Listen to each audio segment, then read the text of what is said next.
Yeah. Hi, this is Dawn Swiderski from Defeat Diabetes News, and I'm here today with Maggie from Tomatero Farm. And we're going to talk to you a little bit today about organic gardening. Thank you so much for taking the time to talk with us today. Maggie is working for an organic certified farm in California. Maggie, where's the farm? The farm is located in Watsonville, which is about 20 miles from Santa Cruz, and we're about 5 miles from the coast.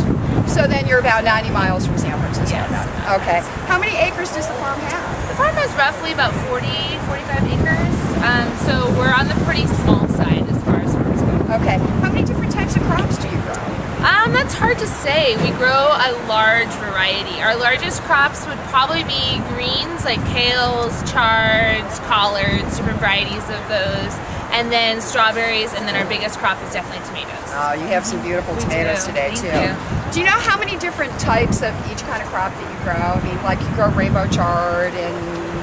Well, it really depends on the crop. So for certain things, like we grow 3 to 4 varieties of kale. We grow 3 to 4 varieties of radish. We grow up to 15 varieties of heirloom tomatoes. So it really depends on the crop, to see how many varieties we grow. We grow mostly heirloom varieties. So they are all like very particular heirloom crops. Can you explain a little bit about what an heirloom variety is? Sure. It's basically now, with the way that they've done farming, is that they've really concentrated on one type of each crop. And there isn't only one type of tomato or one type of broccoli for that matter. There's many different varieties, but just the way that farming has become so commercialized, they've really limited it to the one that grows the most abundantly and is the easiest to ship. So we go back to the way that farming used to be and grow different varieties of each crop. Different varieties of carrots, different varieties of strawberries. And so we really try and get those varieties crops that aren't being produced on the mass scale anymore. Oh, fabulous. Yeah. Are you still trying out new varieties? We are. We are constantly growing new things. We tried Brussels sprouts this past year, which is a very difficult crop to grow organically because there are very common problems with pests. We grew cauliflower this year, so we're still always trying out some new things. So, changing it up and seeing what works. Great. Now, do you primarily sell to the consumer at the farmer's market, or do you also sell at the wholesale and retail level? We do both. I think probably the majority of our crops are sold to consumers at farmers markets around the Bay Area. We also sell to certain grocery stores and cooperatives, and then we sell to a lot of restaurants. Oh, okay. So that's how some of the fresh produce is getting into the restaurants. Exactly. A lot of restaurants are sort of realizing that organic and local food tastes a lot better, and so and they're just being really conscious of it, and so they're buying a lot of things from us. Oh, fabulous. Now, how many farmers markets does the farm actually sell to? That's hard to say. I think over 20 at this point. Wow. The summer is the high season for us, so we definitely are working at the most farmers markets at this time of year. Okay, so might slow down a little bit more in the wintertime. Yeah, in the wintertime we really concentrate on a couple markets because we grow less crops. Certain things we can grow year-round, but just as it gets colder, it's harder to grow those sort of summer crops, and so we pare down and just do a few markets. So then are you basically at farmers markets every day during the week? I would probably say so. I think maybe Mondays we don't do many, but I'm pretty sure at this point we're pretty much doing it every day. Okay. Yeah. Now, can you tell the viewers a little bit about the difference between organic and conventional farming? Because I think they don't really understand that. Yeah, I think there's a lot of confusion these days, especially because organic has gotten a lot of recognition, but there isn't a lot of explanation to exactly what it is. Organic farming means that you're not putting harmful pesticides on crops. Essentially, when you spray crops with harmful pesticides, well, it's really bad for the environment and particularly the person that's spraying them and the people that live nearby. You're going to get more crops because you get a higher yield and pests are kept at bay. But the crops that you do get a lot of times don't have the same flavor and taste as those that are grown organically because they are grown not heirloom, so these aren't heirloom varieties that have a particularly good taste. These are crops that grow very easily and are able to be shipped far distances. In New York, you get California strawberries, and so these are traveling 3,000 miles.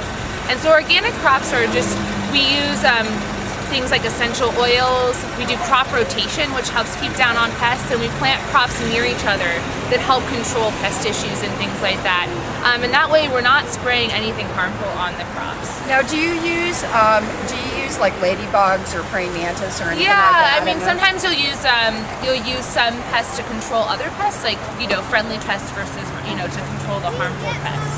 But essentially what you're buying is food that's really good for your body and really good for the environment.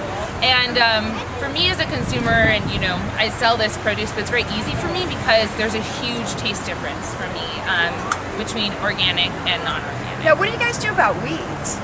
We weed them. So you get out with the hoe and you actually exactly. weed the weeds out. So you don't spray any herbicides on it or anything like that? No, nothing considered harmful. So you can spray things that'll help keep down on pests, but that aren't, you know, carcinogenic or harmful pesticides. Okay. All right. What are specifically, so you talked a little bit about some of the regulations. Yeah. Because organic farms are actually certified by the government. So just because a farm says they're certified, a certified farmer does not mean that they're certified organic. Thanks a lot, Cal.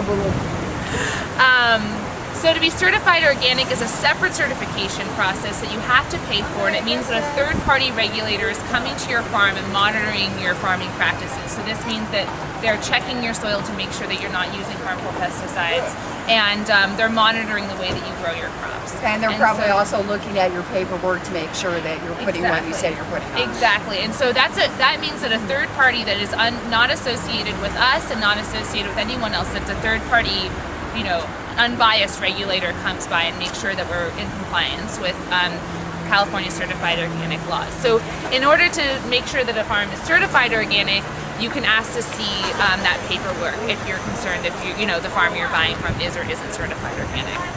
Now, is there a difference because I mean, now that organic is popular and it's one of those niches that's starting to take off in terms of, you know, the produce market, now there are a lot of bigger farms that are getting into organic growing. Is there a difference in between a large and a small organic farm? To me there is, and there's a couple of reasons for that. One is that a large organic farm, while they're certified organic, there's nothing in organic law that says that you have to be a small farm that, you know, pays your workers fair wage. There's nothing about that involved. It's simply about what you spray on the produce. And so this means that organic produce can be produced in mass quantities. It can also be kept for long periods of time. When you buy produce from us at the farmer's market, your produce has been picked the day before versus shipped long distances. And so a lot of times there's these big commercial farms that have thousands of acres that are also getting into organics. And so while they're certified organic, they may not have the same taste or quality as someone that's a small organic farm that's selling locally. Okay. Now, one more thing. Is there a connection in between organic farming and what I would call sustainable growing? That's the idea. Although there is no, you know, actual regulation that makes that the case. When you grow large amounts of the same crop in the same soil year after year after year, you're depleting the nutrients in that soil. And so with organic farming, and particularly our farm and small farms like ours, it's in our best interest to make sure that our soil is healthy and good because we get the best crops out of it. So we do crop rotation and things like that to make sure that the soil is nutritious, and so it's sustainable in that way.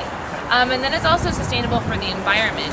There's particularly harmful pesticides that are coming out right now in California to spray on strawberries, and things like that are extremely dangerous to the health of the state and the health of the people in the state.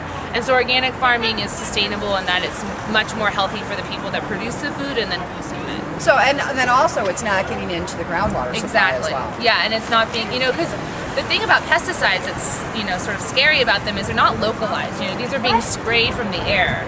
And so oftentimes that doesn't, you know, we have wind patterns, that's going to carry to the rest of the state. So it's not just in, you know, on the one farm that you're working, you know, that's happening on. Good answer. Yeah. Okay, now it seems to me, and I don't happen to mind, that organic produce costs a little bit more. So why is that? Well, I think that at this point,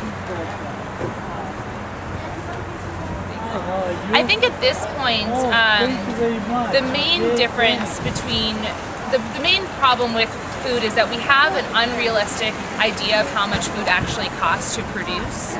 $1 basket of strawberries is not the actual cost that it costs to produce as strawberries. Strawberries are extremely labor intensive. You have to bend down to pick them up. If anyone's tried to grow them, they're very difficult to grow. And so because of subsidies and because of large commercial farming in which you use pesticides and big business, we don't have an idea of how much it actually costs to produce food. And so organic farming is a more realistic idea of how much things cost to grow. And the way I think about it is, food is something you eat at least 3 times a day. I eat it generally more. And it's something we put inside of our bodies. And so to me, if we're going to spend money on anything, we should be spending it on our food. I mean, people spend hundreds of dollars on their jeans, but wouldn't think to spend a couple more bucks on their tomatoes when you're getting something that's much better for you and that has a higher nutritional content. That's a very good answer. Now I have one final question. Okay, if I could only choose maybe 5, items of fresh produce that I bought that were organic, would you recommend any in particular based on what you know about organic versus conventional farming? Well, I would say definitely number 1 would be strawberries. Especially right now, they're trying to pass a new law to let methyl iodide be legal in California, which is a really, really harmful pesticide. And strawberries are something that they use some of the most harmful pesticides on. And so I would say strawberries definitely number 1. And everything else, I would say, it really depends on the taste. I mean, you can look up. There's certain things about the thickness of skins on certain fruits, like grapes, for example, are very harmful when they use pesticides. I have a feeling it's because the skin is so thin. But it really just depends on what you like. So if you our carrots taste worlds better than those slimy little baby carrots that you can get in the store. And so it's really about what you like to eat and what tastes good to you. Okay, great. Well, Maggie, I want to thank you so much for taking the time today. Thank you. This has been Maggie from the Tomatero Farm. and Dawn Swiderski from Defeat Diabetes News. Thanks, Maggie. Thank you.